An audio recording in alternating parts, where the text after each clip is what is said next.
The gentlelady from California is recognized for 5 minutes. And Mr. Chairman, if you wouldn't mind granting me a little consideration, I represent Diablo Canyon Nuclear Facility, and I have 3 packed questions, but something was stated earlier that I believe needs to be clarified just for the record. If I could ask the chairman, in addition to thanking him for his testimony, did you say that Unit 4 in Japan, in the incident there, that there was no water in Unit 4 surrounding the spent fuel, and that Unit 3 was in danger of losing the water source? We believe at this point that Unit 4 may have lost a significant inventory, if not lost all of its water. And that Unit 3 is in danger? Well, I'd say what we know at Unit 3 is that there's possibly, again, and our information is limited, so we believe is that there's a crack in the spent fuel pool for Unit 3 as well, which could lead to a loss of water in that pool. Thank you. Diablo Canyon Nuclear Facility in my congressional district sits on the Hoskree Fault Zone. Then in 2008, the U.S. Geological Survey informed the utility that a new fault had been found near Diablo Canyon. It's called the Shoreline Fault. You're well aware about the California law requiring the Energy Commission to perform reviews of the seismic issues associated with our state's nuclear plants. Sure. The Energy Commission recommended, and our state PUC directed, that independent peer-reviewed advanced seismic studies be performed prior to applying for relicensure. Do you think the NRC should take advantage of the talent, expertise, and resources available in California so that all information on seismic issues could be analyzed with the goal of avoiding costly duplication? Well, ultimately, we have to make decisions as an agency based on the technical review that we as an agency do.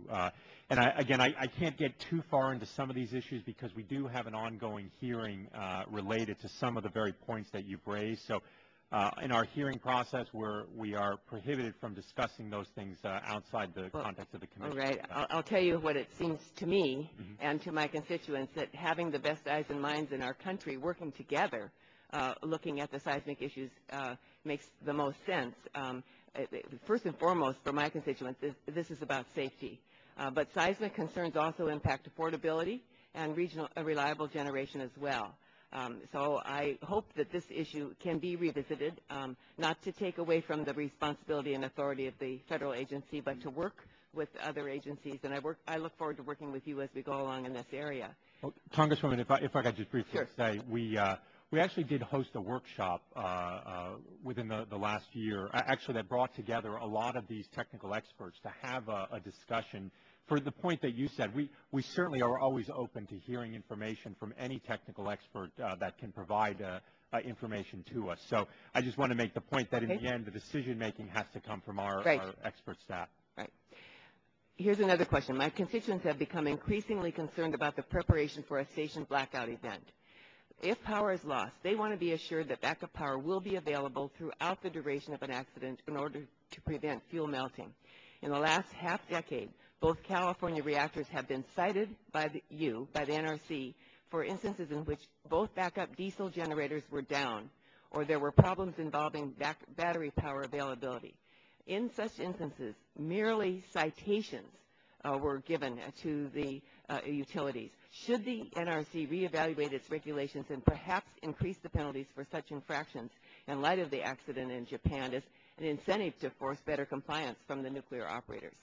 Well, as I said, we intend to do a very systematic and methodical look at any lessons we can learn from this Japanese incident, and I certainly will suggest as something for a look at. Finally, I'd like you to address some safety in the event of quake and a simultaneous nuclear plant. Canyon has an evacuation plan. They wouldn't be able to operate without one.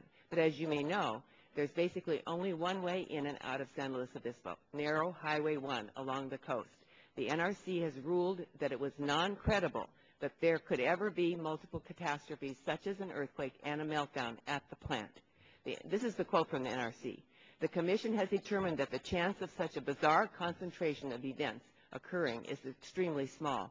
Not only is this conclusion well supported by the record evidence, it accords most eminently with common sense notions of statistical probability. That's the end of their quote. Now, we have just witnessed an earthquake, a tsunami, and a nuclear meltdown, all occurring in sequence.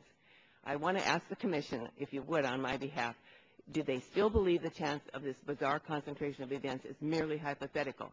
Do you think this decision should be revisited in light of the events in Japan? Well, I certainly will take your suggestion back to the commission. I would want to review that entire document in its entirety, because certainly we do examine the possibility of earthquakes as an initiating event for a possible reactor problem.